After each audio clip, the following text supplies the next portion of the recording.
आज की यह खबर सिर्फ एक गिरफ्तारी की नहीं है। यह उस खतरनाक सोच का पर्दाफाश है जहां इंसान की जान बचाने वाले वाहन एम्बुलेंस को अपराधियों ने नशे की तस्करी का हथियार बना दिया। एक ऐसी चाल जिसे देखकर शायद कोई भी पहली नजर में शक न करे, लेकिन कमिश्नरेट गौतम बुद्ध नगर पुलिस ने इस बार ऐसा जाल बिछाया कि अपराधी सीधे कानून के शिकंजे में आ गए। आइए जानते हैं आखिर कैसे उड़ीसा से दिल्ली तक चल रहा था नशे का यह नेटवर्क। पूरी घटना 21 जुलाई 2024 स्थान झुंडपुरा बॉर्डर थाना फैज 1 क्षेत्र गौतम बुद्ध नगर पुलिस को मैनुअल इंटेलिजेंस और गोपनीय सूचना के जरिए जानकारी मिली कि एक व्यक्ति उड़ीसा से भारी मात्रा में गांजा लेकर दिल्ली की ओर आने वाला है।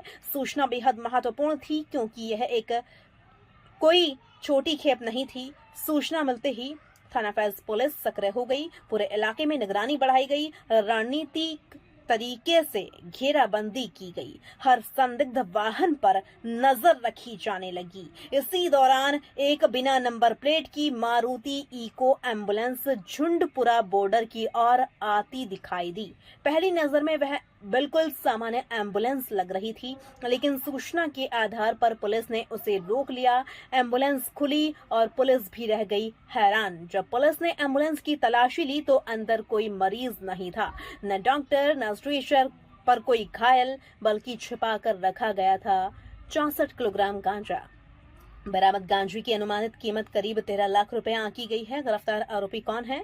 पुलिस ने मौके से जिस व्यक्ति को गिरफ्तार किया उसकी पहचान हुई ओमवीर सिंह पुत्र श्यामलाल, निवासी ग्राम नागर, थाना अछनेरा, जिला आगरा। उम्र लगभग 48 वर्ष। पूछताछ में हुआ बड़ा खुलासा। गिरफ्तारी के बाद जब आरोपी से पूछताछ हुई तो उसने एक ऐसा तरीका बताया जो पुलिस के लिए भी महत्वपूर्ण जांच का विषय बन गया। आखिर एम्बुलेंस का इस्तेमाल क्यों? आरोपी ने बताया वह जानबूझकर एम्बुलेंस का उपयोग करता था क्योंकि एम्बुलेंस को देखकर टोल प्लाजा अक्सर बिना ज्यादा जांच निकाल देता था।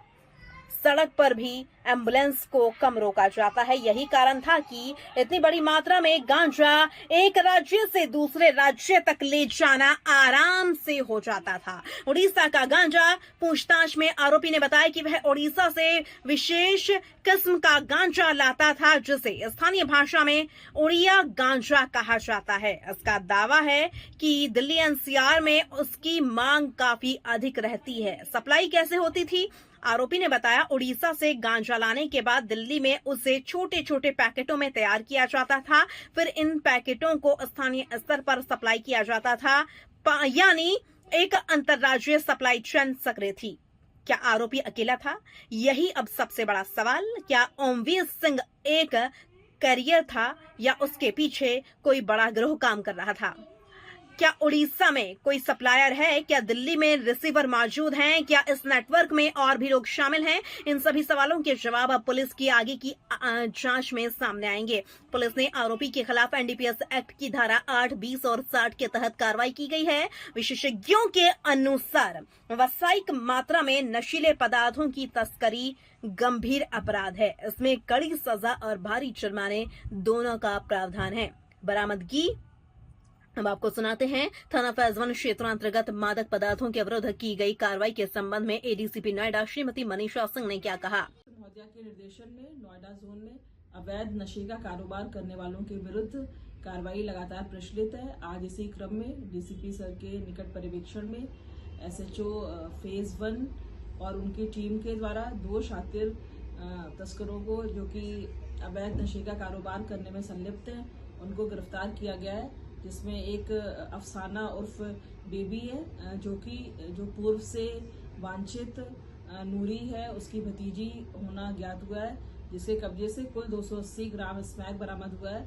साथ ही साथ एक व्यक्ति अन्य गिरफ्तार हुआ है जिसका नाम ओमवीर सिंह है, जो कि अशनेरा आगरा का रहने वाला है और इसके कब्जे से 64 किलोग्राम गांजा बरामद हुआ है, जिसकी कीमत अनुमानित अंतर्राष्ट्रीय व्यापार में लगभग 13 लाख रुपए है। इसके पूछताछ करने पर ज्ञात हुआ कि यह एक एम्बुलेंस के माध्यम से उड़ीसा में, जहां पर अच्छी क्वालिटी का गांजा मिलता है और जिसकी बाजार में काफी डिमांड रहती है, वो एम्बुलेंस के माध्यम से यहां तक लेकर के आता था और इसके पश्चात छोटे छोटे पैकेट में बना करके और बेचा करता था। आज इन दोनों की गिरफ्तारी हुई है और इसके पश्चात माननीय न्यायालय में अभिरक्षा हेतु प्रस्तुत किया जा रहा है। अन्य विवेचनात्मक कार्रवाई प्रचलित है। पुलिस ने आरोपी के कब्जे से 64 किलोग्राम गांजा बिना नंबर प्लेट की मारुति इको एम्बुलेंस बरामद की। कमिश्नरेट गौतम बुद्ध नगर पुलिस की इस कार्रवाई की सबसे बड़ी विशेषता रही मैनुअल इंटेलिजेंस, यानी स्थानीय स्तर पर सूचना एकत्रित करना और गोपनीय इनपुट के आधार पर सटीक कार्रवाई करना। इसी समन्वय ने इस बड़ी खेप को दिल्ली पहुंचने से पहले पकड़ लिया। समाज के लिए कितना बड़ा खतरा। आज देश के कई हिस्सों में नशे का कारोबार तेजी से फैल रहा है। सबसे ज्यादा इसकी चपेट में युवा आ रहे हैं। स्कूल, कॉलेज, विश्वविद्यालय, हर जगह ड्रग्स एक गंभीर चुनौती बन चुके हैं। ऐसे में 64 किलो गांजा यदि बाजार तक पहुंच जाता तो सैकड़ों युवाओं तक नशा पहुंच सकता था। एम्बुलेंस का दुरुपयोग इस मामले ने एक और चिंता बढ़ा दी है। एम्बुलेंस हमारे समाज में विश्वास का प्रतीक है। लोग इसे देखकर तुरंत रास्ता छोड़ देते हैं। यदि अपराधी इसी भरोसे का दुरुपयोग करने लगे तो यह केवल कानून व्यवस्था नहीं बल्कि समाज के विश्वास पर भी हमला है। हालांकि विशेषज्ञों का मानना है कि ऐसी घटनाओं के बाद हर एम्बुलेंस को संदेह की नजर से देखना व्यवहारिक नहीं होगा, बल्कि खुफिया सूचना, तकनीकी निगरानी और जोखिम आधारित जांच सबसे प्रभावशाली तरीका है। पुलिस के सामने अब सबसे बड़ी चुनौती, अब गौतम बुद्ध नगर पुलिस के सामने अगला चरण है पूरे नेटवर्क का पर्दाफाश। गांजा कहां से खरीदा गया, किसने भेजा, किसे मिलना था, कितनी बार यह तरीका अपनाया गया, क्या पहले भी एम्बुलेंस के जरिए तस्करी हुई, इन सभी सवालों की जांच अब तेजी से आगे बढ़ेगी। दोस्तों, यह सिर्फ 64 किलो गांजा पकड़ने की खबर नहीं है, यह उस सोच का खुलासा है जो जीवन बचाने वाली एम्बुलेंस को अपराध का हथियार बना देती है।